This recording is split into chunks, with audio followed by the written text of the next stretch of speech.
Star क्या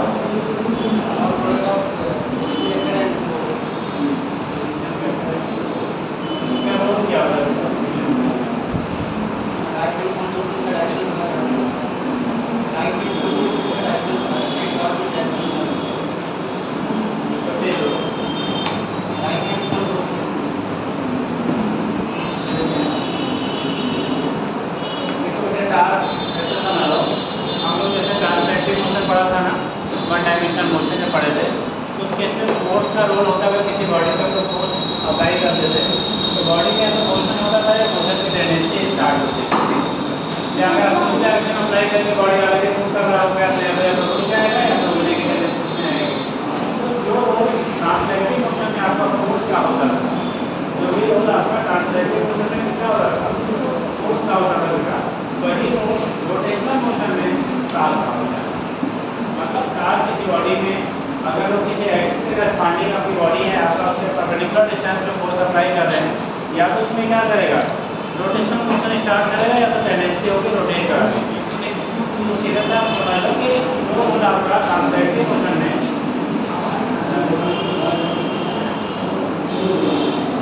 जो translative motion में किसका होता है, फोर्स का है, वही रोटेशनल मोशन में किसका होगा, काम होगा।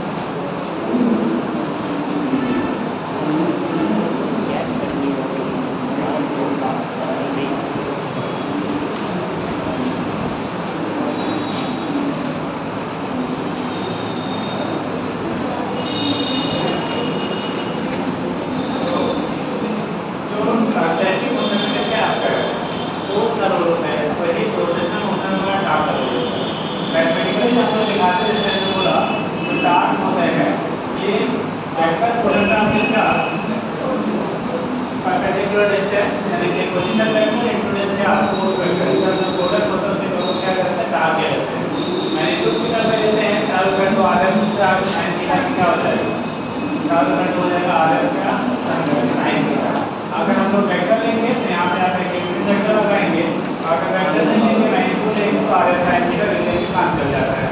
अब डिफरेंस करेंगे यहाँ पे बेटा थीटा तो आपका होता है, क्या होगा, थीटा तो आपका होता है, उसे कहते हैं एंगल बिटवीन क्या, पोजीशन वेक्टर एंड इसके फोर्स के बीच। अगर एंगल की वैल्यू आपकी 0 हो जाए, अगर एंगल की वैल्यू बेटा क्या हो 0 हो या 180 ले लीजिए, थीटा कितना, थीटा की वैल्यू 0 का मतलब जो हमारा फोर्स अप्लाई कर रहे हैं वो पोजीशन करने की डायरेक्शन में है, तो क्या टास्क डेवलप करेगा, वैसे डायरेक्शन में फोर्स अप्लाई कर रहे हैं उसी डायरेक्शन हमारा क्या हो रहा है।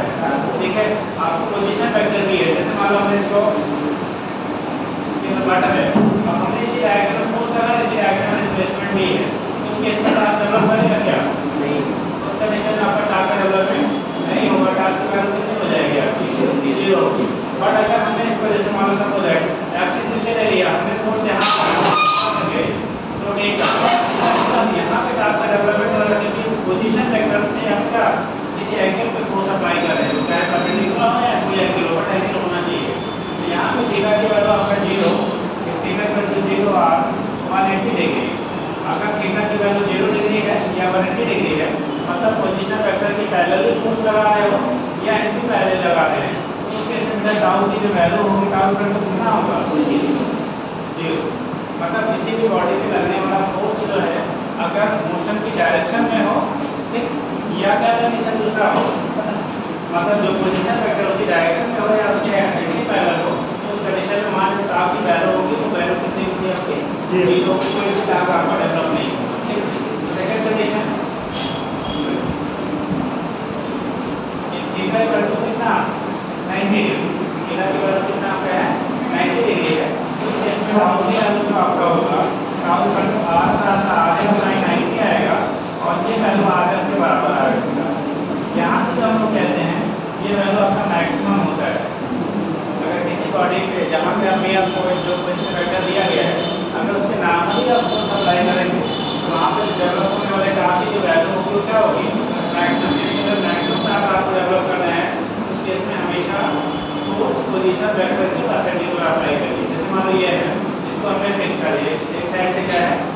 यहाँ से इंच का दिया गया, फोर्स हमें लगाना है। अगर फोर्स हम इसके परपेंडिकुलरली अप्लाई कर रहे हैं तो टास्क मैक्सिमम डेवलप होगा। किस एंगल पे अगर रिलेटिवली क्या होगा, उसके रिस्पेक्ट में आपको क्या मिलेगा, कब मिलेगा। और अगर फोर्स ऐसे डेवलप करेंगे या ऐसे डेवलप करेंगे तो कोई भी आपका यहाँ टास्क डेवलपमेंट नहीं होगा।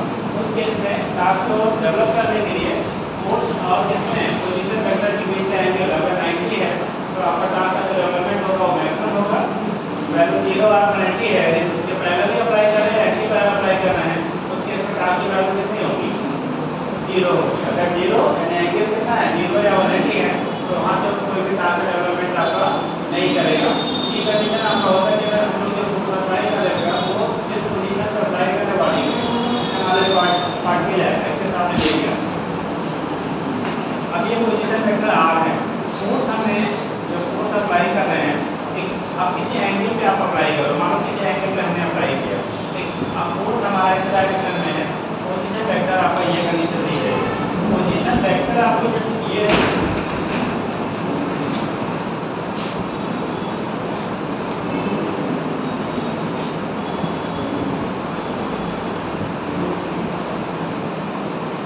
अगर हमने यहाँ से डायरेक्शन आप लोगे, ये एंगल पोजीशन वेक्टर की डायरेक्शन और जिससे, ठीक है, ये वाला एंगल नहीं होगा बेटा। जिस डायरेक्शन में आप जा रहे हो, जिस डायरेक्शन में आप जा रहे हो उससे जो एंगल बनाएगा वो एंगल कहलाएगा, ठीक। ये थीटा आपका हो गया। अब इस केस में क्या हो रहा है, आप डेवलप कर लेंगे। अगर थीटा को हमने इधर अप्लाई किया, देखो इस तरह दो कंपोनेंट में ब्रेक करेंगे। अगर इस थीटा को आप दो कंपोनेंट में रिजॉल्व कर लीजिए, एक कंपोनेंट आएगा थीटा का इसके साइड में, तो आएगा f कितना, और ये वाला कंपोनेंट कितना आएगा, f sin थीटा। देखो ये पोजीशन वेक्टर और f cos थीटा दोनों सेम डायरेक्शन में, सेम डायरेक्शन का मतलब हो गया क्या, थीटा की वैल्यू 0 हो गई। अगर थीटा की वैल्यू यहाँ पे 0 मिला है, तो थीटा की वैल्यू कितना मिला है, यहाँ पे 0 मिला है, इसमें थीटा की वैल्यू सेम डायरेक्शन में होगा। तो कहा जाए f cos थीटा की वजह से क्या आपका डेवलपमेंट होगा या नहीं होगा, f cos थीटा की वजह से क्या यहाँ पे टास्क का डेवलपमेंट होगा या नहीं होगा, नहीं होगा। इस डायरेक्शन में पोजीशन वेक्टर है, उसी डायरेक्शन में आपका फोर्स भी एक कंपोनेंट काम कर रहा है, तो यहाँ से कोई भी टास्क का डेवलपमेंट नहीं करेगा। बट जो यह sin थीटा है पोजीशन वेक्टर की कैसे है, परपेंडिकुलर है, तो यहाँ पे जो टास्क डेवलप होगा, ठीक है, टास्क की जो वैल्यू आपकी होगी टास्क होगा r इनटू कितना f sin थीटा। वही हम लोग ने पढ़ा है कितना r है sin थीटा। और जब वेक्टर फॉर्म में हम लोग कहते हैं, इसी को वेक्टर फॉर्म में आप लिखते हो तो r है sin थीटा का क्या, दो वेक्टर का वेक्टर प्रोडक्ट लेते हैं, कि क्रॉस प्रोडक्ट लेते हो। तो यहाँ पे जब आप दिखाएंगे तो टाउ की वैल्यू आप लिखेंगे vector tau equal to r cross f, जो हम लोग यहाँ पे डेफिनेशन में क्या करते हैं, वही चीज आपकी होती है परपेंडिकुलर कंपोनेंट की वजह से। इसकी वजह से आपका कोई भी टास्क का डेवलपमेंट नहीं होगा, क्योंकि जो पोजीशन वेक्टर है और जो हमारा ये फोर्स का कंपोनेंट है cos थीटा, तो दोनों सेम डायरेक्शन में अप्लाई कर रहे हैं। जब डायरेक्शन में होगा तो टास्क की वैल्यू वहाँ क्या हो जाएगी, 0 हो जाएगी। तो आप थोड़ा सा लिख लीजिए बेटा, सीधे कर लीजिए टास्क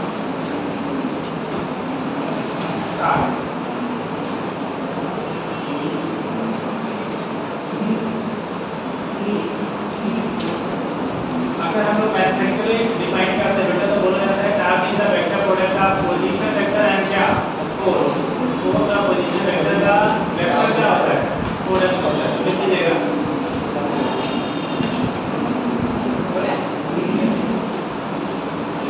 मैथमेटिकली हम डिफाइन कर रहे हैं तो सुनना पड़ेगा। टास्क की जो कंडीशन आप लोग किसी बॉडी को अगर हमें रोटेट करना है तो हमें हमेशा टास्क की नीड होगी, फोर्स से आपका काम नहीं चलेगा, ठीक। तो उस केस में क्या होता है, यहाँ रोटेशनल मोशन के लिए हम लोग टास्क का क्या होता है, रिक्वायरमेंट होता है। तो लिखिएगा task case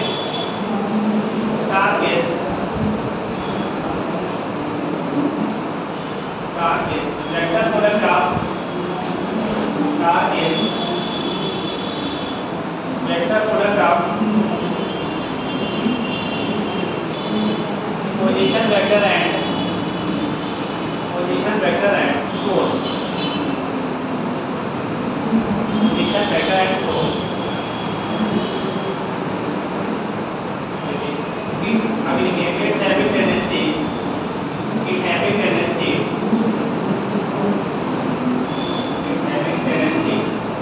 to develop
force into perpendicular distance of perpendicular distance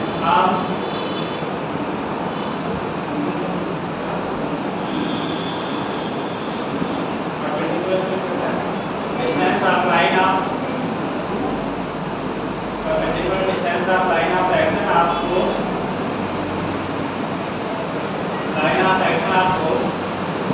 from the axis of rotation इसी को एक तरह हम लोग और कहते हैं बेटा तो स्टार्ट होता है मोमेंट ऑफ क्या फोर्स भी बोला जाता है। नीचे लिखते जाएगा आगे start is also called moment of force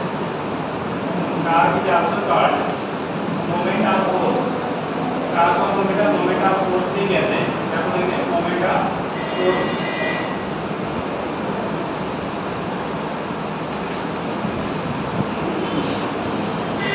देखो डेली लाइफ में बहुत सारे हमारे डाल के प्रैक्टिकल एप्लीकेशन है, जैसे मान लो ये डोर वगैरह है तो हैंडल कहाँ लगाते हैं खोलने या बंद करने के लिए अपोजिट इंच पे जहाँ से आपका रोटेट कर सकते हो उससे फार्दर डिस्टेंस पे लगाया जाता है। अगर इसको आप यहाँ पे लगा दीजिए तो उतना ही इसी फाटक को खोलने के लिए मल्टीपल टाइम हमें फोर्स क्या करना पड़ेगा, ज़्यादा अप्लाई करना पड़ेगा। अगर आपको उसी दरवाजे को खोलना है, इसी को खोलना है और जहाँ पे आपने हैंडल लगा रखा है उसके अगर अपोजिट इंच पे लगा दीजिए जहाँ से आपको क्या रोटेशन एक्सेस उसकी है तो उसके इसमें आपको मस्ट फोर्स की रिक्वायरमेंट होगी। आप देख रहे होंगे अभी तो सेकंड वाला काम हो गया, हैंड पंप घर में हुआ करता है। ठीक है, कितने घर में है हैंड पंप? ऐसा नहीं किसी घर में नहीं है, शहर में बहुत सारे लोग नहीं लगाते हैं, जो लाइट नहीं लगता है पड़ोसी गैस पानी लाते हैं। ठीक, तो उस कंडीशन में क्या होता है जो हैंड पंप आपका होता है उसमें जो हैंडल लगी होती है क्या लगा होता है हैंडल। देखो जिसके जो बेस होता है जहाँ से रोटेट होता है उससे करपानी हैंडल की लेंथ क्या होती है एक सफिशिएंट रखी जाती है। और हम लोग कहाँ से पकड़ कर चलाते हैं फ्री एंड से, जहाँ पे आपका फ्री एंड है अपोजिट वाला वहाँ से पकड़ के चलाते हैं। उसी हैंड पंप को अगर उससे क्लोजर एंड से पकड़ के चलाइए तो मल्टीपल टाइम आपको बहुत ज़्यादा लगाना पड़ेगा और रोटेट चले बिना। तो डिपेंड करता है आपका कितना पावर है, आपका कितना वो फ्री है दोनों डिपेंड करेगा। ठीक, इसी तरह से हम लोग साइकिल चलाते हैं, साइकिल में पैडल लगी होती है। आप देखो जो उसकी बेस होती है धुरी जिसे कहते हैं उससे पैडल का एक सेपरेशन दिया जाता है होता है ना। अगर उसी के पास में लगा दिया जाए तो आपको क्या लार्ज फोर्स अप्लाई करना पड़ेगा स्पीड को मेंटेन करने के लिए। ठीक, जो लोग सोच रहे होंगे तो पैडल को हैंडल को उसको बड़ा कर दिया जाए। ठीक, जैसे अगर हमें बड़ा करने से फोर्स कम लगाना पड़ेगा फिजिक्स के अकॉर्डिंग तो सही है, बट कंडीशन दूसरा ये भी देखा जाता है हम इजीली ऑपरेट कैसे कर पाएंगे। आप पता हैंडल इतना बड़ा आपको लगा हुआ है उसमें आप इसको नहीं मान लो हमने इसे 4 गुना लंबा बढ़ा दिया। ठीक, मान लो इसको हमने जोड़ के मल्टीपल टाइम्स कर दिया। ठीक, अब इतना बड़ा अगर आपको एक साइड की पैडल लगा के लंबी कर दिया जाए तो आपको पैर को क्या करना पड़ेगा भाई इसको रोटेट होगा है ना, तो पैर एक बार जमीन में घुसेगा और एक बार कहाँ ऊपर हैंडल के पास आ जाएगा। चला पाएंगे क्या? फोर्स आपको कम लगाना पड़ेगा, ये तो सही है, ये करेक्ट है कि आपको फोर्स की जो रिक्वायरमेंट होगी बेटा वो कम होगी, बट कंडीशन है उसे जल्दी ऑपरेट करना क्या होगा डिफिकल्ट हो जाएगा, मुश्किल होगा, आप आसानी से चला नहीं पाएंगे। तो दोनों चीज़ों को देख के मतलब क्या होता है जो सेपरेशन रखा जाता है जिससे आसानी से आप उसे क्या करें ऑपरेट भी कर लीजिए। ठीक, तो ये सारे जितने भी हमारे इस टाइप के चीज़ें हैं जहाँ भी हमें रोटेशन की रिक्वायरमेंट होती है हर जगह इस तरह से एडजस्ट किया जाता है उसकी।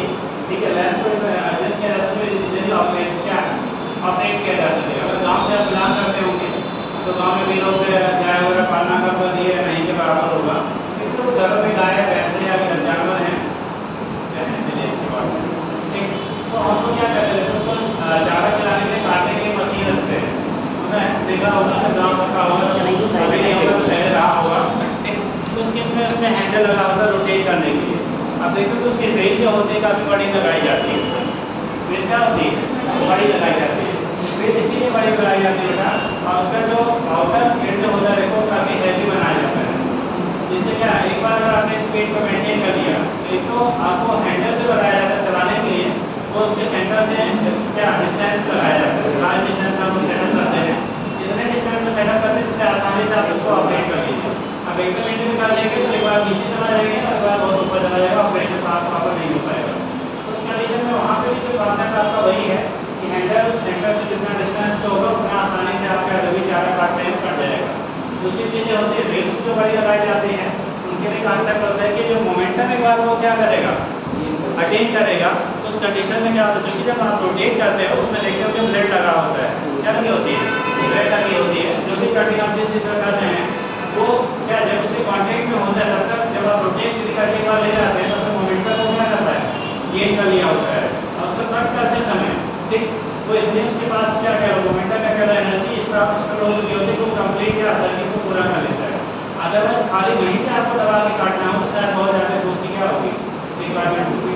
ये सारी चीज़ें जो है ये हमारे काम के बेस पे ही इस तरह से मशीनों पे या इंजन पे किसी भी सिस्टम को डिजाइन करते हैं कि वैसा वो सप्लाई करते और हम लोग क्या टारगेट आपकी वैल्यू को क्या करते हैं प्रोड्यूस करते हैं। गवर्नमेंट की तरफ से आपको हैंडपम्प आता है, बड़े बड़े साइज का मार्क का हैंडपम्प है जो रिमोट कर होता है ना।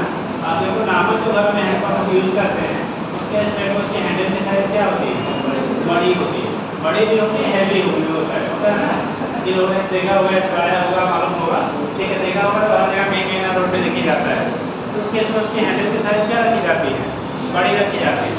उसका रीजन क्या होता है, उसको डीप काफ़ी गहराई से उसका क्या होता है पानी से निकालने के लिए उसका सिस्टम लगा होता है। वो जैसे आप ऐसे नॉर्मल को हैंडपम्प यूज करते हैं उसके जो मशीन होता है उसके अंदर ही लगा होता है उसका, और वहाँ पे जो होता है वो अंदर लगा होता है। तो वहाँ पे डीप से निकालते हैं तो ज़्यादा वहाँ फोर्स की रिक्वायरमेंट होती है, इसलिए उसके हैंडल की साइज क्या करते हैं, बड़ा रखते हैं। ये सारे जितने भी इस टाइप के इंस्ट्रूमेंट हम लोग यूज़ करते हैं डेली लाइफ में सबका क्या कॉन्सेप्ट किसके बेस पे है, ताप के बेस पे। ठीक, यानी सेंटर से डिस्टेंस फोर्स की जितना ज़्यादा होगी हम बोले कि उतना लेसर फोर्स अप्लाई करके वो टास्क हम लोग क्या कर लेंगे, जनरेट कर सकते हैं। ये सारी कॉन्सेप्ट इसी के बेस पे आपका क्या करता है, काम करता है। ठीक, ये एप्लीकेशन हमारे होने के लिए काफ़ी ज़्यादा एप्लीकेशन होंगे, कहाँ कहाँ यूज़ करते हैं तो लिख लीजिएगा। एग्जाम्पल्स जहाँ पे हम लोग कहाँ कहाँ बेसिकली यूज़ करते हैं,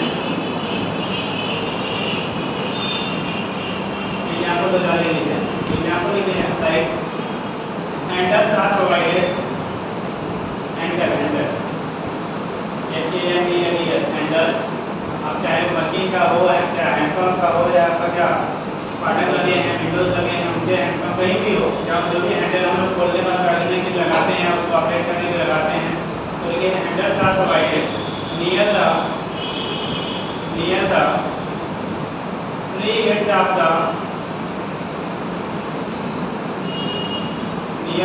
heads of the flank of the door, near the 3 heads of the flank of the door। दरवाजे के कहाँ से जहाँ से फिक्स किया गया है उससे हम लोग क्या दूर लगाते हैं। ठीक, flank flank of the door.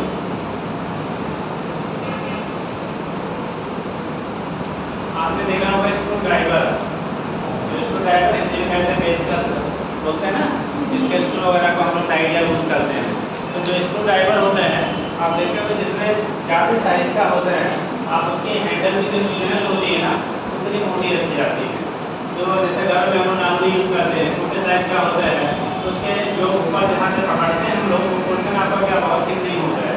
आप देखते हुए जो मशीनरी से रिलेटेड वर्क करते हैं उन लोगों के पास बड़े पेचकस होते हैं, उनमें क्या होता है जो स्क्रू ड्राइवर उनका बड़ा होता है उसी के साइज के अकॉर्डिंग आपको उसको रोटेट करने के लिए जो हैंडल लगा होता है ना हैंडल भी उतना ही थिक बनाया जाता है।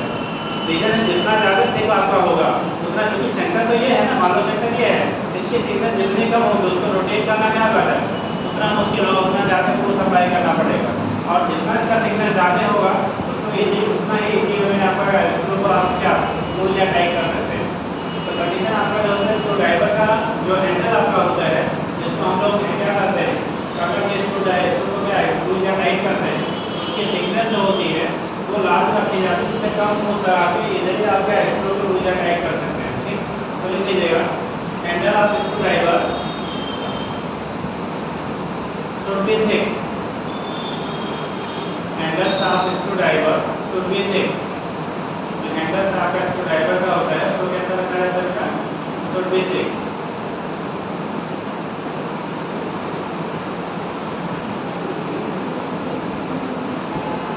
अगला point, the handles of hands of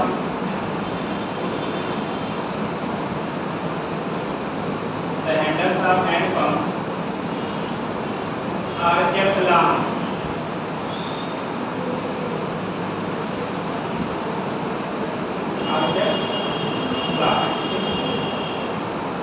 तो ये केस आपका होता है, यहाँ पे हम दिखा देते हैं बेटा कैसे होगा। अब अगर ये केस चेंज होगा तो आप देख लीजिएगा, अगर यूनिट की हम लोग बात करते हैं यहाँ भी तो यहाँ लिख लो, अगर इसकी एसआई यूनिट लिखेंगे बेटा तो क्या आएगा, फोर्स का मतलब क्या न्यूटन, और पोजीशन का हम लोग लिखेंगे क्या मीटर, तो newton into metre, newton into metre. Dimension लिखेंगे तो डायमेंशन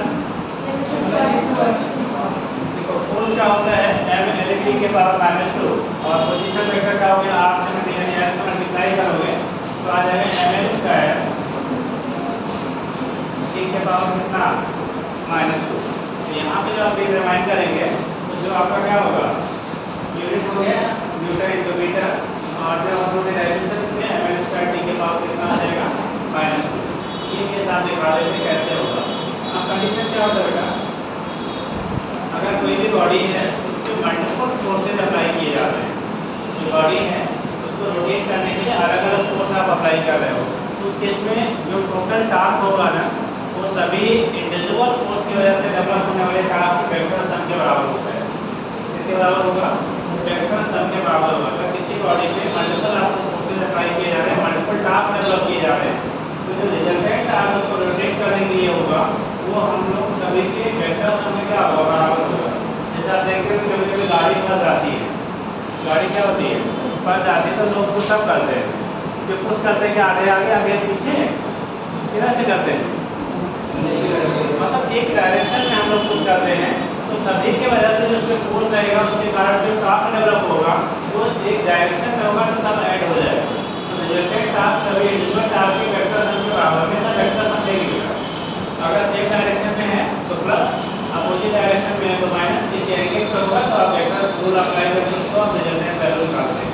तो कंडीशन वही है, अगर किसी बॉडी पे मल्टीपल टार्क आपके अप्लाई हो रहे हैं, मल्टीपल फोर्सेज अप्लाई हो रहे हैं, तो जो रिजल्टेंट टार्क आपका होगा टोटल जो टार्क आपका क्या होगा डेवलप होगा वो सभी के वेक्टर सम में क्या होता है इक्वल होगा। ठीक, तो देखिएगा आज आप नोट करिए,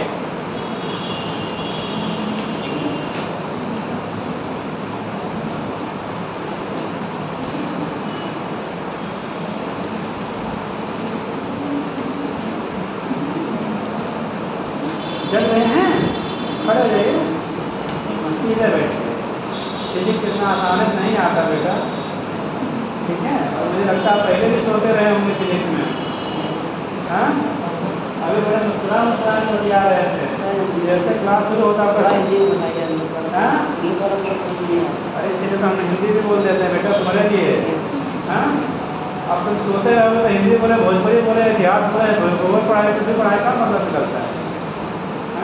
तो पढ़ के आइए, प्रयास करिए, सीखिए, मेडिकल कॉलेज में आपकी अलग से कॉलेज नहीं पढ़ाया जाए भैया, वहीं से पढ़ाया जाएगा। इसमें ट्राई करिए कि पढ़ के आएंगे, किसी लैंग्वेज में पढ़े जाएंगे, इतना इंग्लिश नहीं बोला जाता ना, ये इंग्लिश इतनी टफ लैंग्वेज यहाँ की होती है कि आपको समझ में ना आए, बट अगर आपको कॉन्सेप्ट पता होगा ABCD तो, और वो भी जो प्रॉब्लम आता है अंदर गलती में आता है, काफ़ी गलत में इंग्लिश पढ़ा हुआ यूपी बोर्ड या यूपी बोर्ड से पढ़े, यूपी बोर्ड की इंग्लिश सबसे स्टैंडर्ड इंग्लिश होती है जो ग्रामेटिकल आपकी ग्रामर पोर्शन होता है, तो मैं तब किसी बोर्ड के CBSE में है ही नहीं ग्रामर वाला, ठीक है, खाली हम कैसे पढ़ते हैं, तो सबसे ज़्यादा जो टफेस्ट इंग्लिश होती है वो बोर्ड की है, बोर्ड की ग्रामर जो आप पढ़ते हो, ठीक, अगर इंग्लिश में पास हो गए हो उसके बाद ही इंग्लिश में समझ में आए तो कहानी गड़बड़ है, ठीक, या तो वहाँ ना सुना के आ गया तो फिर है ना। अगर कोई बच्चा 12th लेवल पे इंग्लिश पढ़ा हुआ है, ठीक, और उसके बाद जनरल इंग्लिश लैंग्वेज अगर उसको नहीं समझ में आती है तो या तो वहाँ नहीं पढ़ा, या तो सब्जेक्ट भी नहीं पढ़ा, या तो कुछ नहीं पढ़ा, अदरवाइज आपको एक हफ्ता 10 दिन पूरी दिक्कत होती है लिखने में। जैसे लिखते हैं शुरू में आप हिंदी लैंग्वेज से पढ़ेंगे, स्पेलिंग वगैरह थोड़ी सी पार्ट होते हैं, लेकिन वो भी एक हफ्ता 10 दिन 15 दिन होता है, ठीक, अगर आप ट्राई करेंगे तो धीरे धीरे रिकवर हो जाता है। बहुत सारे लोग हिंदी से रहे होंगे, अगर रेगुलर क्लास कर रहे हैं तो बहुत सारी चीज़ें आपसे सबसे इम्प्रूव हो गई होगी, लेकिन अब अगर हर क्लास में कुछ होता रहे तो फिर भगवान जी आएंगे तो ब्रह्मा जी तो भी शायद नहीं सिखा पाएंगे। चलो देखो क्यों गया तो नेक्स्ट पॉइंट लीजिएगा, किसी चीज़ को सीखने के लिए आपको कर लीजिए, फिर दोबारा यही बिना किए कुछ नहीं होगा। अब आप चाहे अभी कर लो, चाहे 2-4 साल आराम करके तब करिए, क्योंकि बिना मेहनत के सिलेक्शन नहीं होता है। ठीक, इसीलिए रिजल्ट अगर लोगों को अगर कहीं होती है हमें कम मार्क्स में भी हो जाएगा। ठीक, तो वो हमारे बिरादरी में वो वही वाले हैं ना, वहाँ भी कॉम्पिटिशन है। आप ये नहीं कह सकते हैं हम किसी से बिलोंग करते हैं तो हमको कम में हो जाएगा। तो ये जैसे आपको वैसे दूसरा भी पढ़ने वाला है, ऐसा आप नहीं कह सकते कि नहीं हमें थोड़ा कम मार्क्स आएगा तो भी काम चलेगा। काम नहीं चलते, आपको मेहनत करनी ही करनी पड़ेगी। ठीक, चलिए देखिए बेटा, इफ बॉडी इज एक्टेड, एक बॉडी अगर किसी बॉडी पे बेटा if a body is acted upon by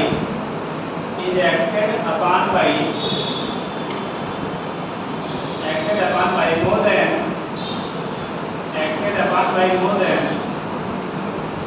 one force, अगर किसी बॉडी में एक से ज़्यादा फोर्स लगाए जा रहे हैं, acted upon by one force, ठीक है, the total task develop on the body, total task developed on the body is the vector sum of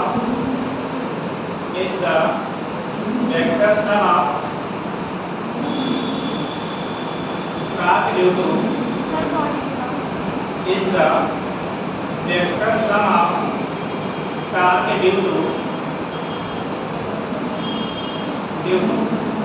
force, vector sum of task due to each force, vector sum of task due to each force, that is अगर कहने का मतलब है एक body में एक से ज़्यादा फोर्सेस लग रहे हैं तो उस बॉडी पे लगने वाला नेट टास्क जो होगा वो सभी इंडिविजुअल फोर्सेस की वजह से जो काम डेवलप होंगे उसके वेक्टर सम के बराबर होता है। ठीक, जैसे आप कर सकते हो टाउ की जो वैल्यू होगी vector tau 1 plus tau 2 plus tau 3 plus data, मतलब सभी के वेक्टर सम क्या हो जाएगा बराबर। सभी जो इंडिविजुअल हैं उनके वेक्टर सम क्या होता है आपका इक्वल होता है। टोटल जो टास्क डेवलप होगा तो जितने इंडिविजुअल हमारे क्या हैं फोर्स की वजह से टास्क उस बॉडी में डेवलप होगा तो सभी के वेक्टर सम के बराबर होगा। अब ध्यान रखना है एल्जेब्रिक नहीं करेंगे, मतलब जो भी वैल्यू आएंगे उसको वेक्टर सम करके ही आप जोड़ेंगे, वेक्टर मेथड से ही ऐड करेंगे। ठीक, वेक्टर एडिशन तो सबको मालूम है ना। चलिए हम कर लीजिए,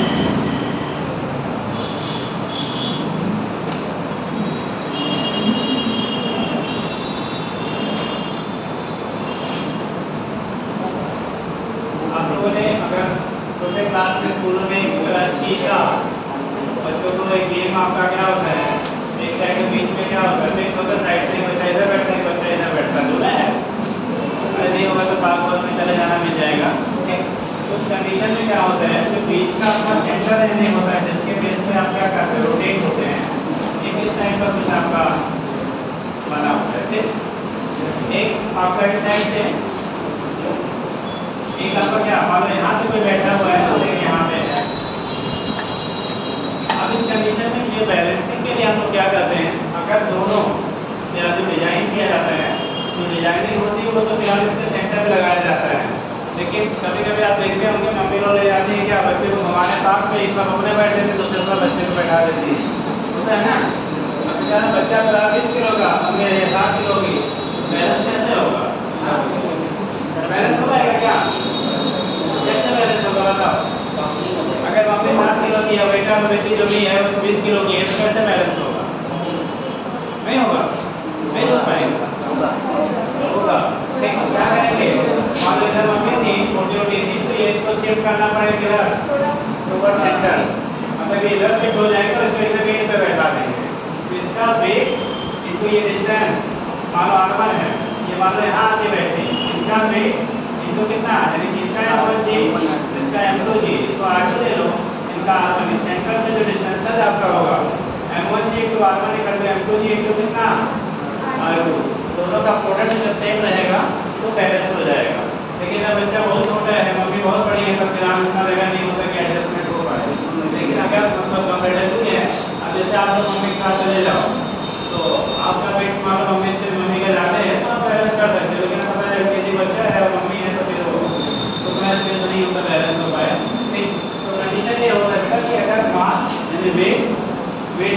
रहेगा फोर्स का इनटू क्या distance equal to other side का वेट इनटू क्या डिस्टेंस।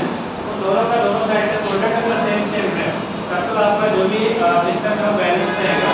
अगर दोनों आपका बराबर नहीं है तो उसके इसमें बैलेंस आपका नहीं होगा। इसीलिए सबसे बेस्ट तरीके से जब हमें ढूंढना होता है तो दोनों इक्वल रहते हैं। जब इक्वल वाले हैं तो क्या होगा, इन बिटवीन में बैठेंगे प्रॉपर्ली जोड़ पाएंगे। लेकिन अगर एक बहुत क्या ज़्यादा वेटेड है बहुत कम वेटेड है यानी लाइटर वाला है तो उसके इसमें थोड़ा प्रॉपर अभी जोड़ना नहीं हो पाता है। ठीक, इसीलिए क्या करते हैं ग्रुप बनाते हैं सेम क्लास सेम का साइज। ठीक, तो कंडीशन आपका होता है ये कॉन्सेप्ट काम करता है आपका यहाँ पे बिजली दिया गया point in case of beam beam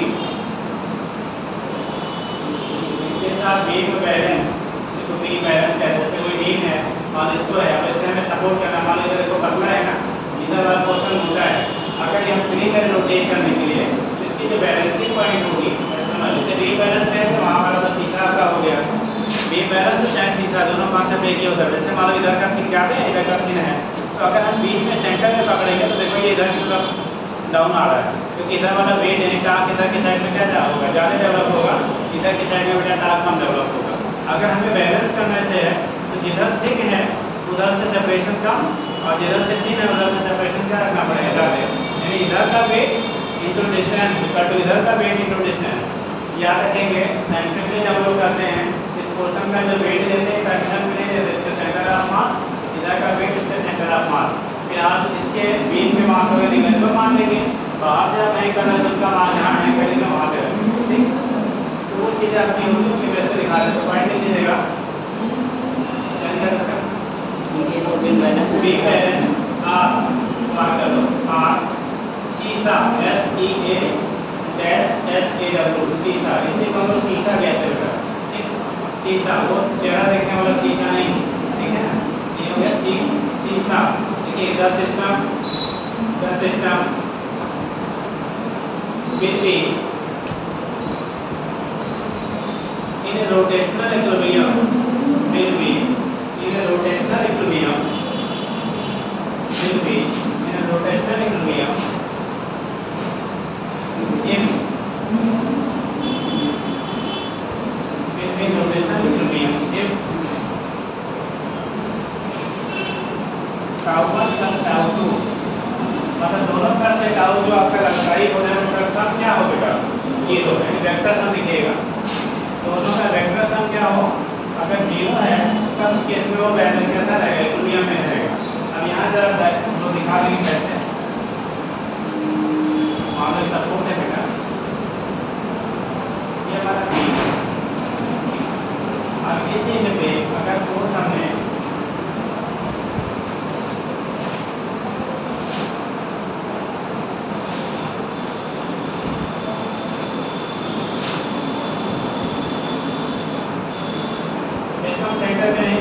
थोड़ा सा चेक करें जिससे वो कॉन्सेप्ट आपका क्लियर हो जाए। यहाँ पे वेट है यानी फोर्स F1 लग रहा है और इससे डिस्टेंस की वैल्यू आपकी बेटा R1 है। यहाँ से जो फोर्स लगेगा वो इसी में क्या सपोज है F2 लगाया जा रहा है और इसकी जो डिस्टेंस यहाँ से है वो R2 डिस्टेंस R2 है और फोर्स F1 है। यहाँ डिस्टेंस क्या है यहाँ पे F1 है फोर्स F1 है और डिस्टेंस R2 है। इक्विलिब्रियम मेंटेन करने के लिए दोनों टाप का जो सम होगा वो क्या आना चाहिए जीरो यानी टाउ1 प्लस टाउ2 की वैल्यू क्या होगी जीरो होगी। अब चाहे F1 R1 कर लो या F1 L1 कर लो जिसका पे भी आप पढ़ रहे हैं क्योंकि डिस्टेंस से L1 के कम में ले लो सपोज है कि यहाँ पे L1 है यहाँ पे हमारा कितना है L2 है तो डिस्टेंस L1 और L2 ले लीजिए क्योंकि L के टर्म में आप डिस्टेंस के टर्म में बोल रहे हैं तुम्हारे एरिया से थोड़ा कंफ्यूजन होता है। तो इस केस में क्या होगा एक बैलेंस कंडीशन है इक्विलिब्रियम कंडीशन में F1 * L1 की वैल्यू F2 * L2 क्या होगा बराबर होगा इन इक्विलिब्रियम। अब चाहे इक्विलिब्रियम कह लो या क्या कह लीजिए आप अगर आपकी कंडीशन तो बन रही है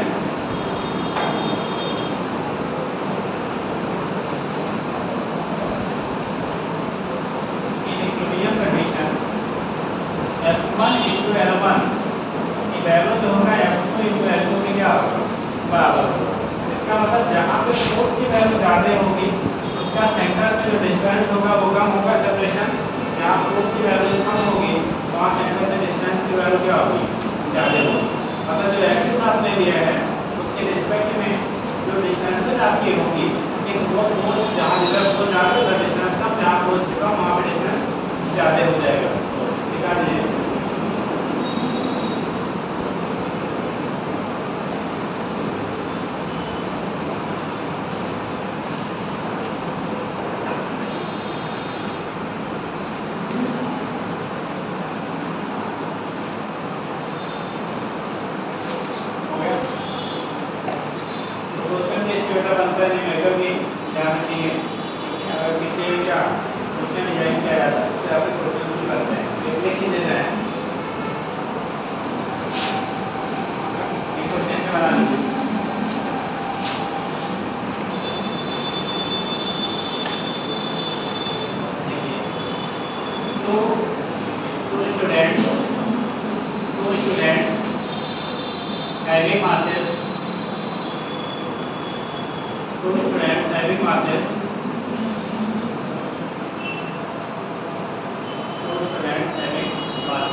Play with seesaw.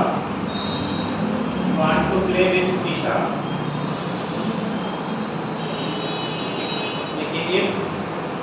If distance of 40 kg student, if distance of 40 kg student from the axis, axis मतलब जिसके रिस्पेक्ट में रोटेट करेगा, from the axis student from the axis is ले लो 50 centimeter, then determine balancing distance, मतलब जिससे वो balance हो जाए, balancing distance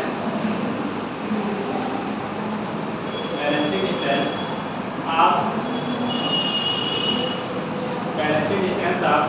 50 kg, balancing distance of 50 kg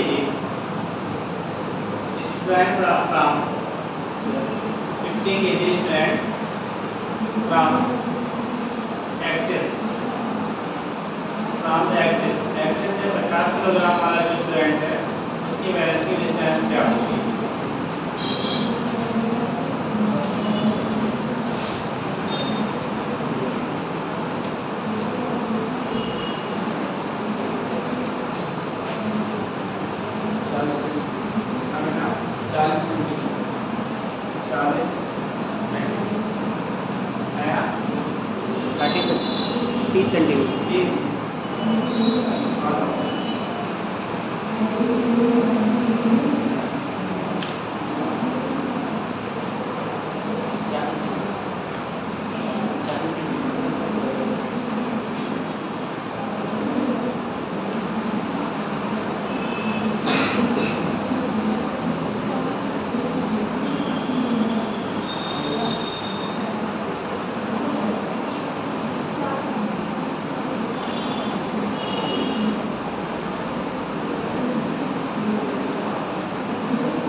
F1 का होगा, अगर गेज में क्या होगा, F1 into G के बराबर होगा और F2 कितना होगा, F2 into G के बराबर होगा।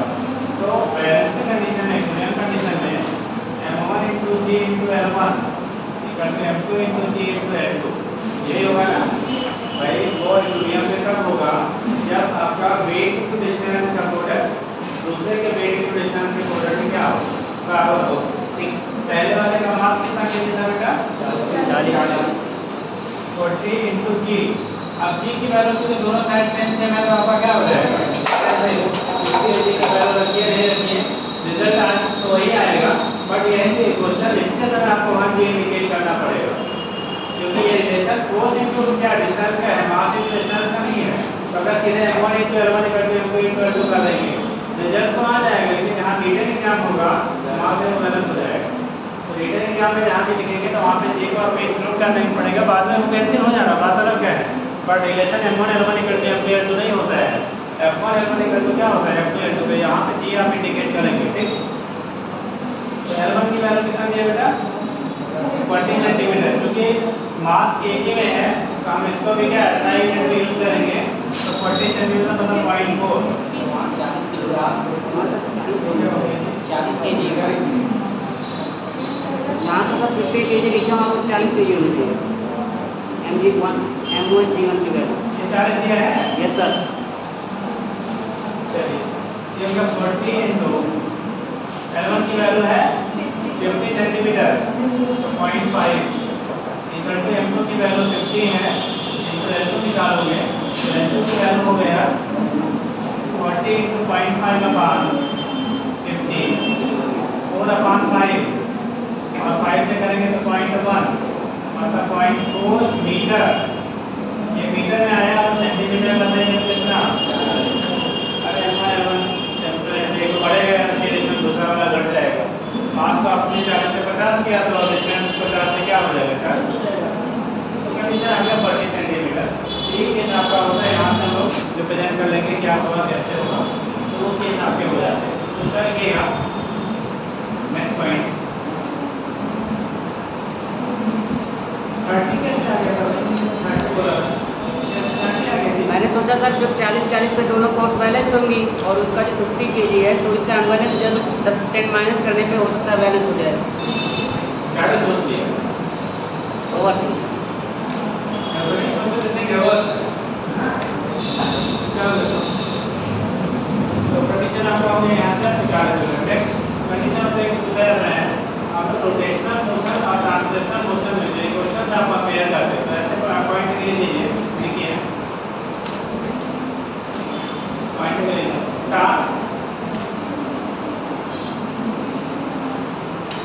कार्क प्ले ऐसा अलग पॉइंट के लिए लिखिएगा torque play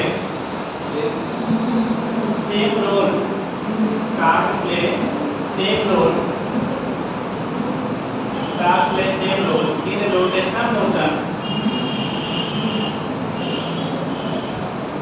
and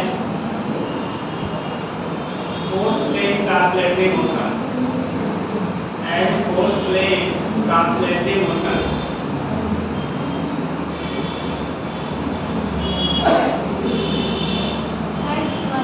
and force plane translating motion and force plane translating motion। हम देखो कंडीशन क्या है, अगर आपको ट्रांसलेटिंग मोशन रोटेटिंग मोशन में क्वेश्चन अप्लाई करते हैं,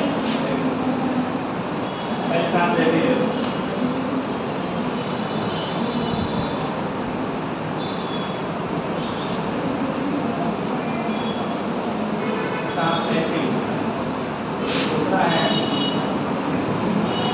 रोटेटिंग मोशन, एक ट्रांसलेटिंग है बेटा, दूसरा है रोटेटिंग मोशन। यहाँ पे देखो हमने कोई भी बॉडी अगर ट्रांसलेट हो रही है तो आपने पढ़ा था F इक्वल टू M में क्या पढ़ा है, ट्रांसलेटिंग मोशन में क्वेश्चन हम लोग पढ़ते हैं F इक्वल टू कितना M में, जो फोर्स आपका होता है ट्रांसलेटिंग मोशन में, फोर्स आप पढ़ते हो F इक्वल टू कितना M। यहाँ पे हम लोग उसी को टाउ बोल देते हैं बेटा, टाउ का जो होता है टाउ इक्वल टू कितना I into alpha. Moment of inertia आपने पढ़ा था, मोमेंट ऑफ इनर्शिया होता है वैसे I इंटू कितना अल्फा। तो जो मास का रोल है ट्रांसलेटिंग मोशन में मोमेंट ऑफ इनर्शिया, हिंदी में क्या कहते हैं जड़ता रोल, उसका रोल वही है किसमें रोटेटिंग मोशन में। तो यहाँ पे क्या F इक्वल टू M है, वहाँ लिखेंगे टाउ इक्वल टू कितना I इंटू अल्फा। आप जो अगर आपने ट्रांसलेटिंग मोशन सही से पढ़ा है, जैसे फोर्स वगैरह आपने पढ़ा है तो आप उसी का कंपेयर कर लो रोटेटिंग मोशन भाई आसानी से समझ जाएंगे। ठीक, दूसरा कंडीशन हम लोग लेते थे बेटा सेकेंड। यहाँ पे आप जब रोटेटिंग मोशन ट्रांसलेटिंग मोशन करते थे तो वर्क पड़ा था W = इंटीग्रेशन F∗ds पड़ा था ना। W की वैल्यू इंटीग्रेशन कितना F∗ds या F∗s पढ़ा होगा। ठीक, जब हम लोग ट्रांसलेटिंग मोशन में पढ़ेंगे वर्क तो W = इंटीग्रेशन τ/dt का जो काम यहाँ पे फोर्स का है वो काम वहाँ वेक्टर का होगा, जो काम यहाँ ds का है वो काम वहाँ dt का होगा। ठीक, यहाँ पे कहते हैं हम लोग वर्क का लिखते हैं बेटा W = इंटीग्रेशन F∗ds। यहाँ पे जो वर्क लिखेंगे टाउ पर सॉरी तो वर्क लिखेंगे W = इंटीग्रेशन टाउ इनटू कितना dt का ले लेते हैं। ठीक, टाउ इनटू क्या ले लेंगे आप dt का ले लेंगे। ये कंडीशन आपका हो गया वर्क डन। यहाँ पे F∗ds वहाँ पे टाउ इनटू कितना हो गया dt के बराबर हो गया। तीसरा हम लोग लेते हैं पावर में रिलेशन मतलब P = W/T और एक पढ़ा हुआ P = F∗V force into velocity का जो डॉट प्रोडक्ट होता है वो पावर देता है। पावर जो होता है फोर्स इनटू वेलोसिटी का डॉट प्रोडक्ट पावर क्लास में बताया गया था। तो पावर जो आपका होता है एक तो बेसिक पढ़ा है W/T, बेसिक रिलेशन में पढ़ा W/T, तो W/T यहाँ भी है W/T यहाँ भी है, तो सिमिलर हो गया। लेकिन दूसरा रिलेशन पढ़ा था F∗ क्या फोर्स और वेलोसिटी का जो प्रोडक्ट होता है बेटा डॉट प्रोडक्ट वो आपको पावर देता है। फोर्स और वेलोसिटी का डॉट प्रोडक्ट जो है देगा आपको पावर देगा। और जब यहाँ पे हम बात करेंगे तो फोर्स की जगह पे डॉट ले लेंगे, वेलोसिटी की जगह पे एंगुलर वेलोसिटी ले लेंगे। तो यहाँ पे जो पावर लिख हो गया P = फोर्स की जगह पे टाउ हो गया टाउ इनटू कितना ओमेगा लिख देते हैं। एंगुलर वेलोसिटी को आप ओमेगा से दिखाते हो। ये कंडीशन आपका हो गया टाउ इनटू क्या हो गया ओमेगा के बराबर हो गया। तो ये पावर के लिए अगर आपको फाइंड आउट करना मान से निकाल देते हैं। आपने वहाँ पे फोर्स लिखा था rate of change of linear momentum याद करो F∗dt/dt पढ़ा था ना। यहाँ पर अगर मैं टाउ इक्वल क्या dl/dt एंगुलर मोमेंटम को हम लोग यहाँ दिखा देंगे L से। ठीक, और लीनियर मोमेंटम को हम लोग P से दिखा देंगे। तो लिखेंगे अगर पावर की वैल्यू पावर हमने लिख दिया, दूसरा लिखिएगा फोर्स और क्या मोमेंटम में रिलेशन दिखाएंगे फोर्स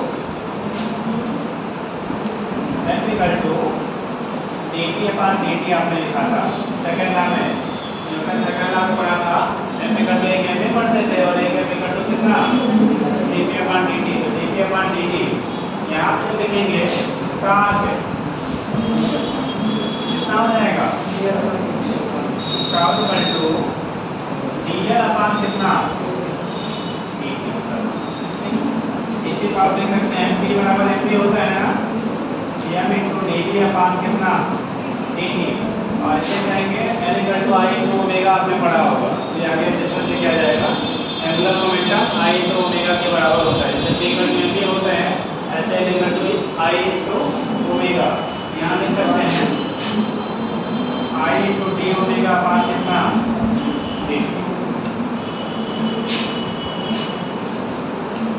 हो गया।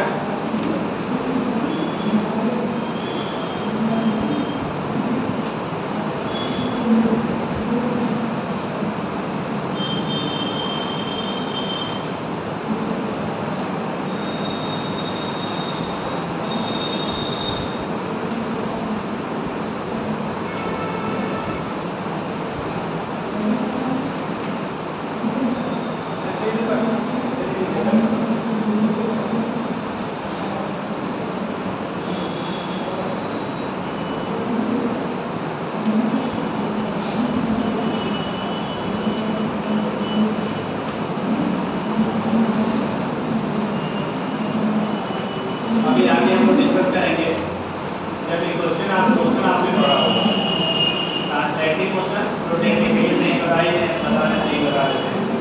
आपने ट्रांसलेटिंग मोशन रोटेटिंग मोशन पढ़ा होगा जब हम लोगों ने ट्रांसलेटिव मोशन पढ़ा था तो initial velocity, final velocity, time, acceleration और डिस्प्लेसमेंट के बीच में 5 रिलेशन पढ़े थे। कितना रिलेशन होता है बेटा? क्वेश्चन आप कितने होते हैं? 3 बेसिकली हम लोग कहते हैं। एक एडिशनल आपका होता है यहाँ से नहीं सेकंड में आपको जो डिस्टेंस आपका बढ़ करते हैं उसके लिए, ठीक। तो लेकिन जब क्वेश्चन आप क्वेश्चन पर बोलते हैं तो 3 दिया जाता है। आपने 3 पढ़ा था, बी इक्वल टू कितना? u प्लस एटी, दूसरा L equal to u plus half eighty square, तीसरा v square equal to u plus s. और m सेकंड के लिए आपने पढ़ा हुआ है s equal to u plus half a two m minus 1। तो ये अलग-अलग टाइम के लिए हम लोग अलग-अलग इक्वेशंस को क्या करते हैं? डिस्क्राइब करते हैं। तो लिखिएगा, वो भी लिख देते हैं बेटा। जब कंपैरिजन हम लोग कर रहे हैं ट्रांसलेटिंग मोशन और रोटेटिंग मोशन, नहीं क्वेश्चन आप मोशन का पॉइंट है, क्वेश्चन का मोशन आपने पढ़ा होगा v equal to u plus eighty, दूसरा s equal to u plus कितना? हाफ एटी स्क्वायर, तीसरा पढ़ा होगा v square equal to u square plus as। और nth सेकंड में nth सेकंड के लिए आपने पढ़ा होगा Sn इक्वल टू कितना बेटा? Sn equal to u plus half a bracket में 2n minus 1। Sn equal to हो सकता है u प्लस 2n माइनस 1। अब इसी के करस्पॉन्डिंग एक क्वेश्चन आप ट्रांसलेटिव मोशन है और यहाँ पे क्वेश्चन आप क्या होगा? रोटेटिव मोशन होगा। एक क्वेश्चन आप रोटेशनल मोशन।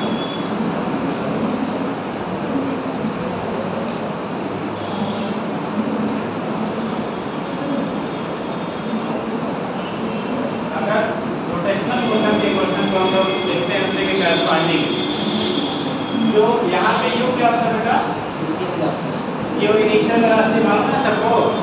u बेटा initial velocity, v final velocity, ये acceleration, t time, s displacement, ठीक। हम इसी के करस्पॉन्डिंग अगर रोटेशनल मोशन की बात करेंगे, किसकी बात करेंगे? रोटेशनल मोशन की जब बात करोगे आप, ठीक, तो उस कंडीशन में आपका हो जाएगा, देखो जो यहाँ पे फाइनल वेलोसिटी को v से दिखाते हैं वहाँ फाइनल वेलोसिटी को ओमेगा से दिखाएंगे। यहाँ इनिशियल वेलोसिटी u से दिखाते हैं वहाँ पे इनिशियल वेलोसिटी को ओमेगा नॉट से दिखाएंगे। यहाँ पे एक्सीलरेशन को a से रिप्रेजेंट किया, वहाँ से अल्फा से करेंगे। यहाँ पे टाइम को तो टाइम हो जाएगा tt, यहाँ पे डिस्प्लेसमेंट जो है लीनियर s से दिखा रहे हैं, वहाँ पे थीटा से दिखा रहे हैं।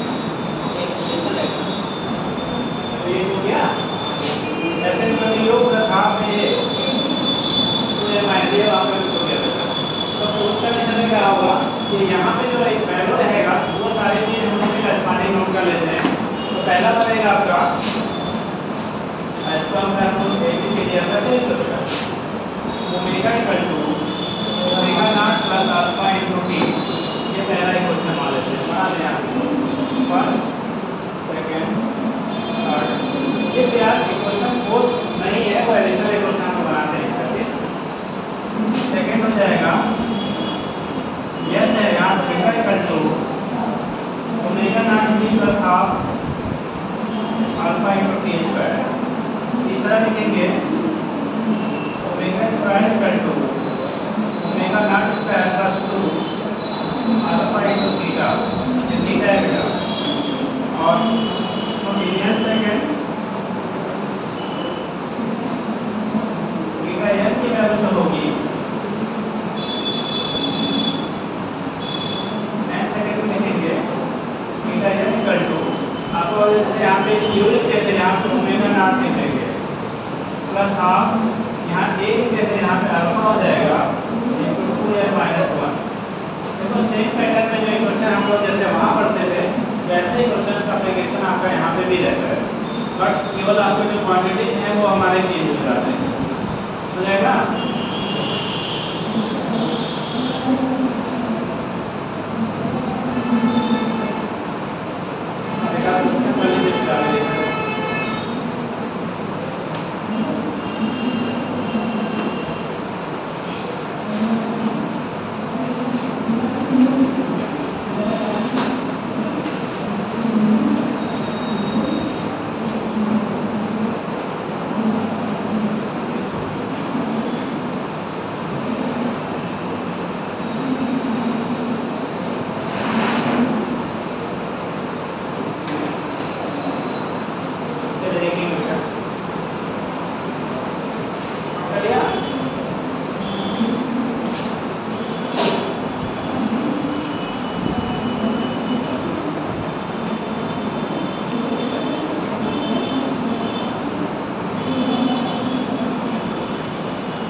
body having moment of inertia, a body having moment of inertia, body having moment of inertia about its rotational axis, about its rotational axis,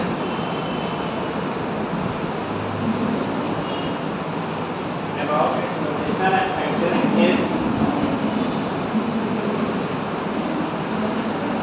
2 kg meter square. 2 kg meter square.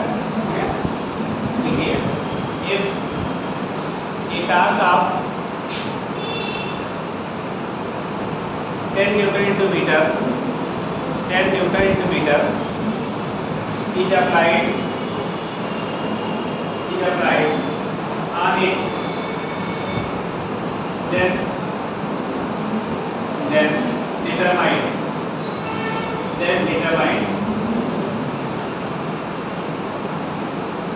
determine error लिखिएगा first part बेटा, angular acceleration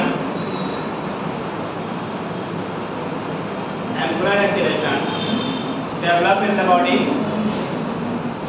में angular acceleration क्या होगा बेटा, angular acceleration develop in the body. Second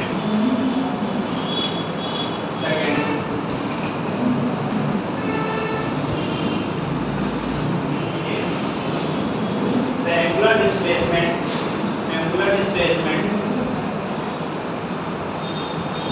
in the body, angular displacement coding in the body का है in the body within 2 seconds. angular displacement कितना होगा बेटा,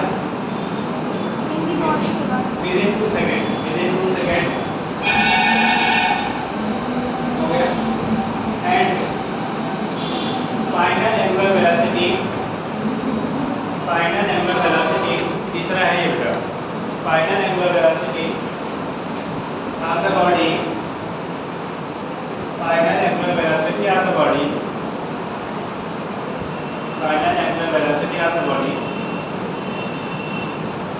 after 5 seconds.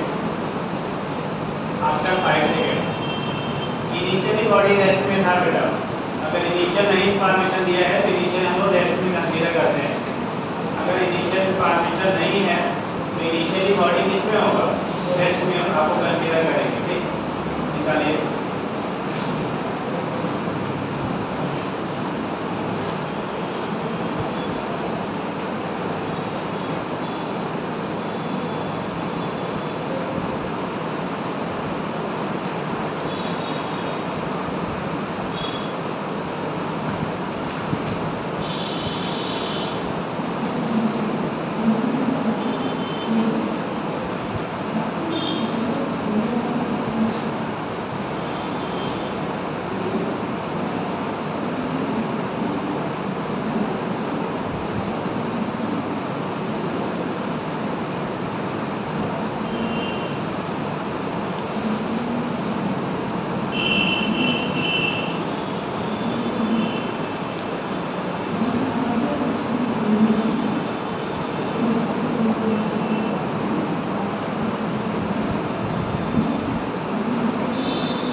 बॉडी का मोमेंट ऑफ इनर्शिया आई आपको गिवन था कितना बेटा 2 kg to meter square.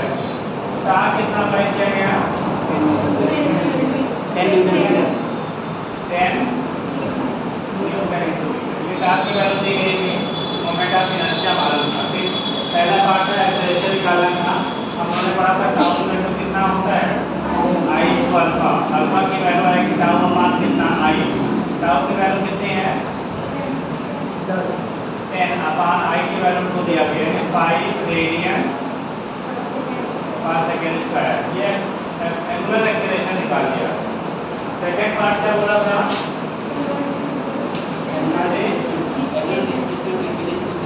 Second क्या था? Angular displacement with 2 second. यानी कि हम लोगों ने पढ़ा था theta equal to omega nought into क्या से ऐसे करके यूटी प्लस हाफ मल्टीप्लाई करते हैं, वहां पे omega nought into T plus half alpha into t square हो जाएगा। थीटा इक्वल टू हो जाएगा बेटा omega nought into T plus half alpha into t square. अगर आपको इनिशियल वेलोसिटी नहीं दिया गया है तो क्या लेंगे आप? जीरो लेंगे। तो उसका मतलब ये फैक्टर जीरो हो गया बेटा, हाफ अल्फा की वैल्यू आई बाई है।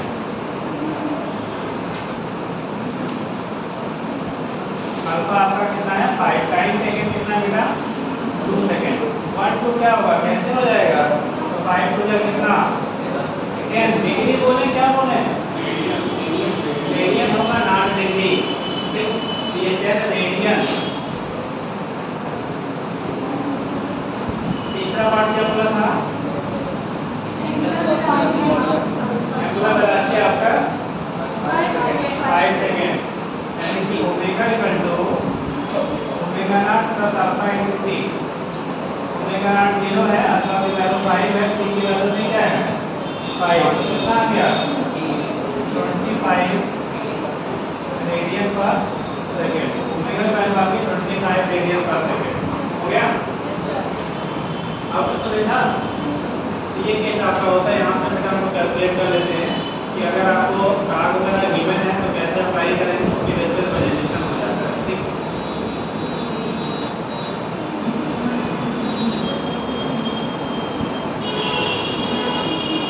नेक्स्ट ये करेंगे।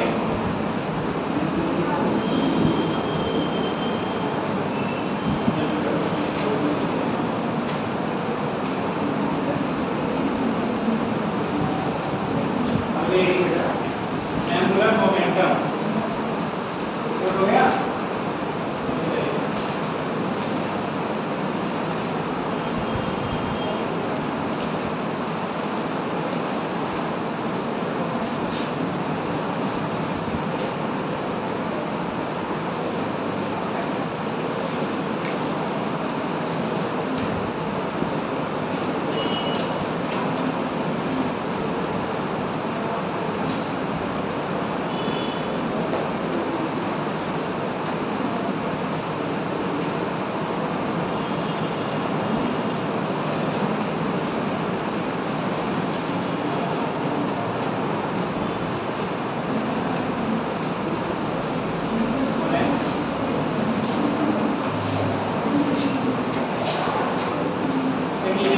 एंगुलर मोमेंटम ऐसे नहीं करो। एंगुलर मोमेंटम तो चलिए हम लोग दोबारा से पढ़ते हैं बेटा। हो गए? आ रहा समझ में? नहीं आया तो बेटा पूछ लिया कर दीजिए। अगर कुछ समझने नहीं आ रहा है तो बेटा उसको पूछ लिया करिए। ठीक, बट ट्राई करिए थोड़ा घर से पढ़ के आया करिए, क्योंकि अगर जिन लोगों ने पढ़ा भी है मैंने तो भी 11th में पढ़े थे। ठीक, और टाइम हो गया ग्रेजुएशन 1.5 साल पढ़े हुए। अगर आपने पढ़ा भी था, नहीं पढ़ा तो बात ही अलग है। अगर पढ़ा भी है तो क्या 1.5 साल पहले पढ़े हुए हैं, और 4 महीने की चीज़ें तो याद नहीं रहती, 1.5 साल तो बहुत होता है। इसलिए अगर आपको क्या पढ़ना है, सीखना है, तो एक बार घर से बहुत टाइम नहीं, हर सब्जेक्ट आप आधे घंटे भी पढ़ के आया करिए, तो वो पुरानी जो चीज़ें आपने पहले पढ़ी होगी ना रिकॉल हो जाएगी। और अगर आप सीधा 2 साल पहले और देखिए हाँ आए तो मतलब टेंशन हो जाए 0, तब ये सब चीज़ें नई नई ही नजर आएंगी। ठीक, इसलिए जो भी आपके पास कुछ अवेलेबल है, नहीं कुछ होगा एनसीईआरटी एटलीस्ट होगा। ठीक है, उतना नहीं पढ़िए, सभी बेसिक चीज़ें तो है ही हैं। ठीक, तो उस चीज़ों को जो भी है सब्जेक्ट सभी सब्जेक्ट कम से कम आधे घंटे आप पढ़ के आया करिए। ठीक, और थोड़ा सा दूसरा चीज़ दूसरी चीज़ें हैं। ठीक, रेगुलर आया करें। देखिए कुछ नजर आते कुछ चेहरे हैं जो रेगुलर रहने वाले हैं, बाकी होता है। ठीक, बाकी कंडीशन क्या है पता लगता है क्या? 4 दिन आए हैं, 2 दिन से गायब, फिर 2 दिन आएंगे, फिर 1 दिन गायब हो जाएंगे। तो अगर आप इरेगुलर रहेंगे तो चीज़ें कोरिलेट नहीं होंगी, साइंस है। ठीक है, यहाँ अगर क्या आप चाहते हो क्या फिल्म देख लें 2 घंटा, पिक्चर है आधा घंटा लेट हो जाएगी तो आधा घंटा सोचना पड़ता आगे क्या हुआ होगा। यहाँ तो हाँ वहाँ स्क्रिप्ट क्या दूसरी हो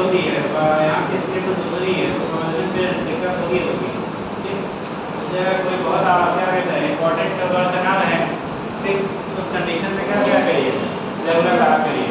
अगर ये ज़रूरत रहेंगे तो नहीं आएगा, या आएगा भी तो आप आगे बहुत कुछ कर नहीं पाएंगे। ठीक है, ये चीज़ आपकी होती है। क्या होगा बेटा, तो यहाँ से आप रिप्रेजेंट कर लेते हैं। देखिएगा एंगुलर मोमेंटम,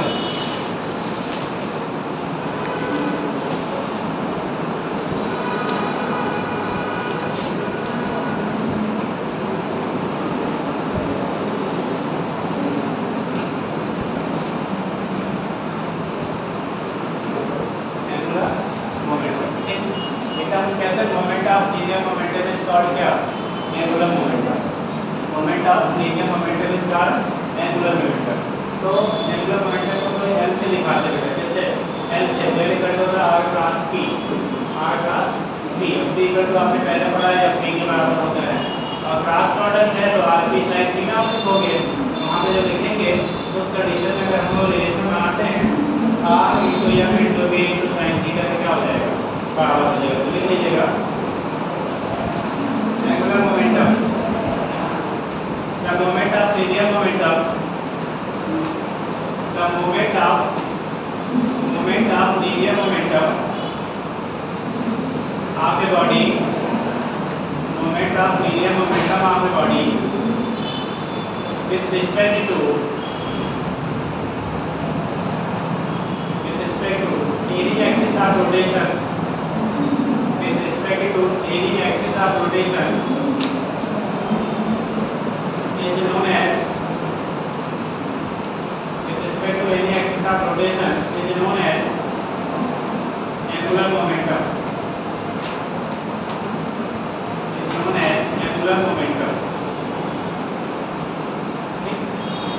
तो रिप्रेजेंट करते बेटा L equal to r cross p. जैसे कोई बॉडी है मान लो,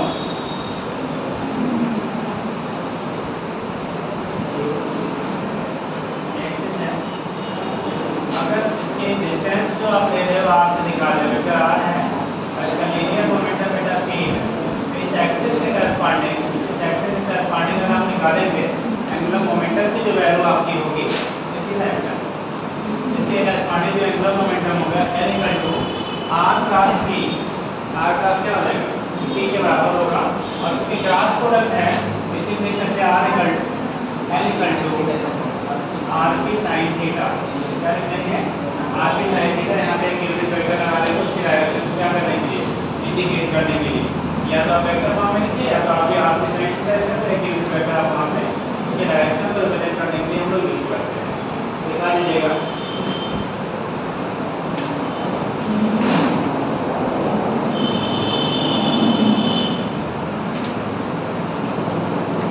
ये बताओ आपका जो एंगुलर मोमेंटम है वो रेडियल वेक्टर होता है, एक्सियल वेक्टर होता है, या नॉर्मल वेक्टर होता है, क्या कहते हैं? एंगुलर मोमेंटम ये कैसा होता है, इसी को एक्सियल वेक्टर कहते हैं बेटा। पॉइंट करके यहाँ पे नोट कर लीजिए। यूनिट क्या होगा बेटा, यूनिट क्या होगा, अरे लीटर लीनियर मोमेंटम का मतलब लिखते हैं केजी मीटर पर सेकंड, लिखते हैं ना भाई। लीनियर मोमेंटम भी का केजी होता है, बात को आप केजी से वेलोसिटी को मीटर पर सेकंड लिखेंगे। अब यहाँ पे एक आर और आ गया तो केजी मीटर स्क्वायर पर सेकंड। अगर आप ऐसा यूनिट लेंगे केजी मीटर स्क्वायर क्या पर सेकंड हो जाएगा, और डायमेंशन लिखेंगे तो मास को एम से दिखाते हैं, दूरी को एल से दिखाते हैं एल स्क्वायर, टाइम को टी से दिखाते हैं तो एम एल स्क्वायर टी के पावर -1। डायमेंशन हो गया एम एल स्क्वायर टी के पावर कितना, -1। एम एल स्क्वायर टी के पावर -1 हो गया। ठीक है,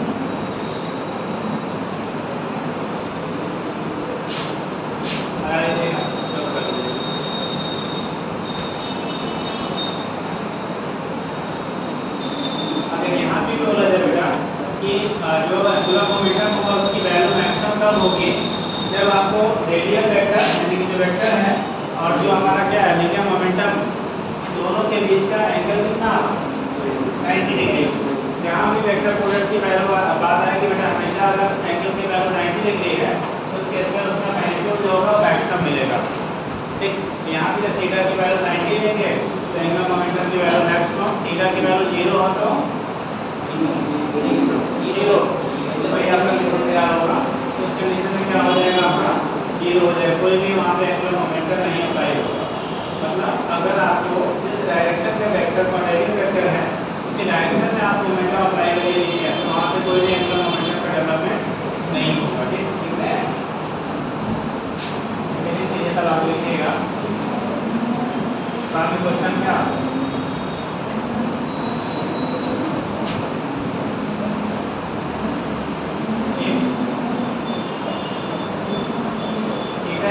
जीरो एंगुलर 0 और 180 डिग्री दोनों वही रहता है बेटा, एन की वैल्यू 0 मिलेगा। मतलब लीनियर मोमेंटम होगा बट आपका वहाँ पे एंगुलर मोमेंटम की वैल्यू 0 होगी। दूसरा थीटा इक्वल टू कितना 90 डिग्री। अगर थीटा की वैल्यू बेटा 90 डिग्री है,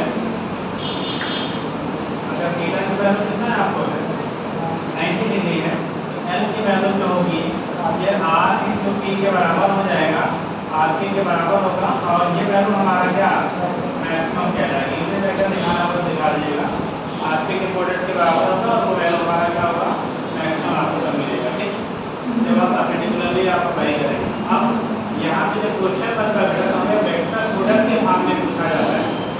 आर की position value x y z के टर्म में दिया रहेगा, जब आई जे के टर्म में दिया रहेगा और जो लीनियर मोमेंटम है उसको दिया रहेगा। तो उसके टर्म में देखेगा आपको यहाँ जो आपके यहाँ डिजाइन होते हैं उसके होंगे भी आप लगा देंगे। ठीक, देखिए एरो लगा पॉइंट लीजिएगा इसमें लिखने के बाद यहाँ पे नोट कर लीजिए, इसको पॉइंट लिखिएगा।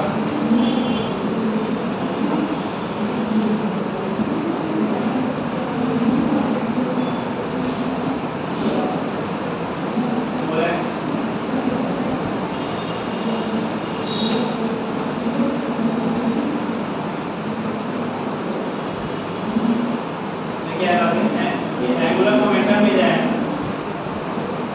Momentum is axial vector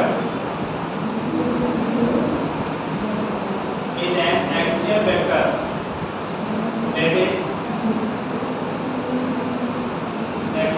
always directed, axial मतलब एक्सिस के corresponding जो मिलेगा, always directed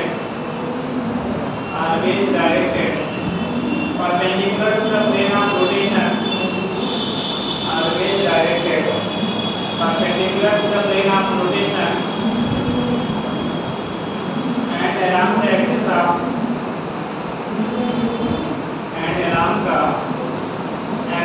rotation,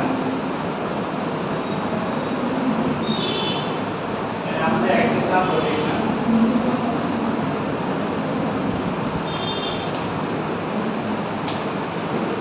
देखिए नेक्स्ट पॉइंट लिखिएगा याद रखिए, अगर आपको जो पोजीशन वेक्टर है बेटा और क्या जो मोमेंटम एरिया है वो हमारा कार्टेशियन कोऑर्डिनेट यानी कि एक्स वाई जेड या आई जे के टर्म में दिया गया हो, तो उस कंडीशन में हम लोग कैसे एंगुलर मोमेंटम की वैल्यू फाइंड करेंगे। लिखिएगा इफ पहला पॉइंट रहेगा if position vector and linear momentum,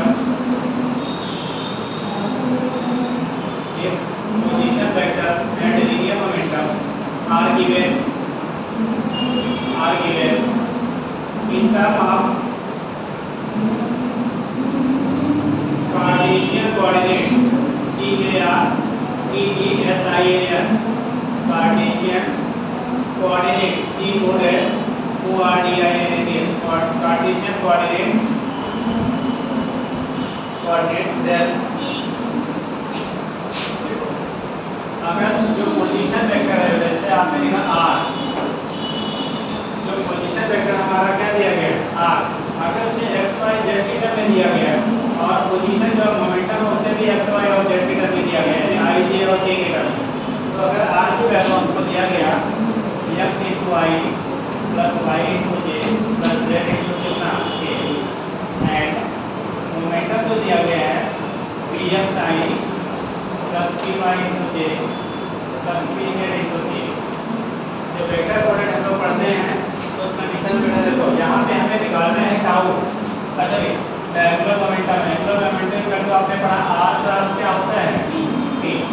अब ऐसी क्वांटिटी का अगर कार्टेशियन कोऑर्डिनेट के टर्म में कोई क्वांटिटी दी गई है और उसका वेक्टर प्रोडक्ट हमें करना है तो उस केस में आपने कॉन्सेप्ट पढ़ा होगा i j एंड k।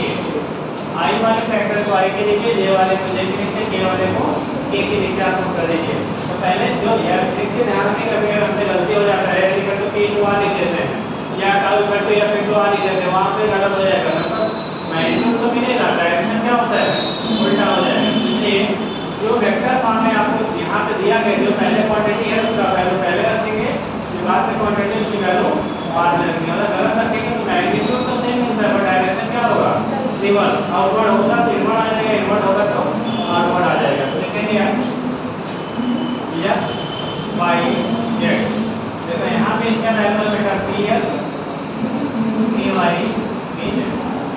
हमें एंगुलर मोमेंटम चाहिए था, पहले कोऑर्डिनेट होता I माइनस j प्लस क्या रखते हैं k। अब जिसका क्वांटिटी जिसकी वैल्यू आपको फाइंड आउट करनी है उससे बेटा हम लोग क्लोज कर लेते हैं। बाकी जो रिमेनिंग बचा उसके साथ आप मल्टीप्लाई ऊपर से नीचे माइनस नीचे से ऊपर। अगर मैथ में भी आप पढ़ते हो ये नीचे से ऊपर बेटा, ऊपर से कहाँ, ऊपर से नीचे, नीचे से ऊपर। जिसका निकालना है उससे आप क्लोज कर लो। जैसे आई वाला निकाला तो आई वाला को क्लोज, रिमेनिंग जो टू बचे up to down, down to up. ठीक, तो ये कंडीशन करेंगे y into pz माइनस कितना this into this माइनस this into this py into कितना हो गया। इसका निकालते हैं तो this into this यानी कि x into कितना pz माइनस px into कितना बचेगा। इसे करो, इसे फाइंड करना तो इसकी वैल्यू क्लोज करो। this into this minus this into this x into minus px। अब इसमें जो भी डाटा आपको गिवन रहेगा इसकी वैल्यू पुट कर लीजिएगा बेटा, जो आपको वेक्टर फॉर्म में आपको वैल्यू मिलेगा। अब अगर मैग्नीट्यूड निकालना है तो सारे का स्क्वायर रूट कर लेते हैं। अगर जो यहाँ से डाटा रखने पे मिलेगा अगर उसको मार्ट ले लीजिए, मार्ट का वैल्यू निकालना है तो सभी का जितना जो मार्ट लेना है प्लस माइनस 20 है प्लस 30 है के आ गया। तो अगर उसका मैग्नीट्यूड निकालना है तो अंडर रूट 10 का स्क्वायर प्लस 20 माइनस 20 का स्क्वायर प्लस 30 का स्क्वायर सारे का सम कर लीजिएगा, उसका रिजल्टेंट वैल्यू आपको मिल जाता है। ठीक, तो ये तरीका होता है अगर कार्टेशियन कोऑर्डिनेट के टर्म में दिया गया है तब कैसे हम लोग रिजल्टेंट निकालें कि यहाँ से वैल्यू आपको मिल जाएगा। तो निकाल लीजिए। अब ये जो मैग्नीट्यूड रख रहे हैं ना तो मैग्नीट्यूड में कोई भी आगे पीछे नहीं है, कोई दिक्कत नहीं है। ठीक, जैसे आपने कहा ऊपर से x into py। ठीक, अब इसको निकाला y into pz तो y into pz। अब यहाँ पे नीचे था py into z तो ये न्यूमेरिकल वैल्यू है, इसको z into py लिखने की कोई फायदा आपका नहीं पड़ता है कोई भी, क्योंकि वो केवल वैल्यू वहाँ पे रखना है। तो वैल्यू रखने पे आप कोई भी आप जैसे आपने कहा था स्केलर प्रोडक्ट चाहे ये डॉट भी करो या बी डॉट करें कोई फर्क नहीं पड़ता। लेकिन जब वेक्टर के अंदर जैसा क्या होता था डायरेक्शन चेंज हो जाता था। तो यहाँ जो क्वांटिटी एक ब्रैकेट में मिल रहा है इसका मैग्नीट्यूड है बेटा, इसी को आगे पीछे आप कर सकते हैं। मतलब px को पहले लिखो, y के बाद में y को पहले लिखो, px के बाद में लिखिए, उससे रिजल्ट को कोई इफेक्ट नहीं होगा। ठीक, नोट कर लीजिए। जल्दी करो।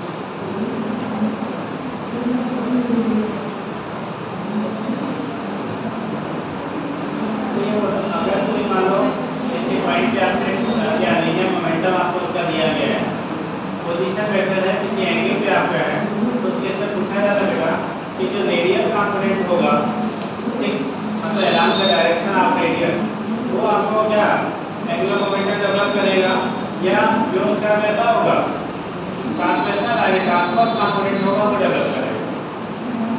जैसे अभी आपने लिखा था ना sin थीटा cos थीटा, ठीक, तो ट्रांस जैसे निकाला गया था पोजीशन में हमने फोर्स से दिखाया था, वैसे यहाँ मोमेंटम का दिखाएंगे तो कौन वाला आपका कंपोनेंट डेवलप करेगा वो चीज़ें आपको पूछी जाती है। मतलब जो निगाम का वेक्टर यानी कि पोजीशन वेक्टर होगा या जो पोजीशन वेक्टर के परपेंडिकुलर कंपोनेंट होगा वो डेवलप करेगा, जिसके द्वारा डेवलप हो रहा है वो चीज़ें हमें डिटरमाइन करनी होती है। कौन सा आपका डेवलप करेगा, अगर आपको यहाँ से डिटरमाइन करना है, हमारा पोजीशन वेक्टर आपको दिया है, अब पोजीशन वेक्टर आपको दिया है तो उसके बेस पर कैसे आप डिटरमाइन करेंगे वो चीज़ें आप वहाँ पे जो कंपोनेंट रेडियल वेक्टर के परपेंडिकुलर होगा वो आपका क्या करेगा एंगुलर मोमेंटम डेवलपमेंट के लिए रिस्पांसिबल होगा, जो पैरेलल होगा वो रिस्पांसिबल नहीं होता है। तो सीधे कहेंगे जो रेडियल कंपोनेंट होगा वो नॉट रिस्पांसिबल और जो हमारा क्या होगा एक्सियल कंपोनेंट होगा वो हमारा रिस्पांसिबल होता है। ठीक, याद रखिए इसके अकॉर्डिंग हमको यहाँ से डिटरमाइन कर देंगे। अब इतना कर लेंगे, चलिए सोचिए काम करा है टाइम का हाँ 3 मिनट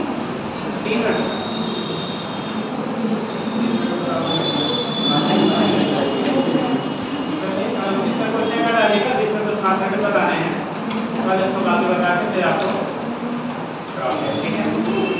तो ये जनाब और इस पे क्वेश्चन वगैरह थोड़ा सा कर लीजिएगा, बाकी जो रहेगा उसको कल करा के इस पे कॉन्सेप्ट बता के उससे करा देंगे, बट घर से पढ़ के आएगा उसका।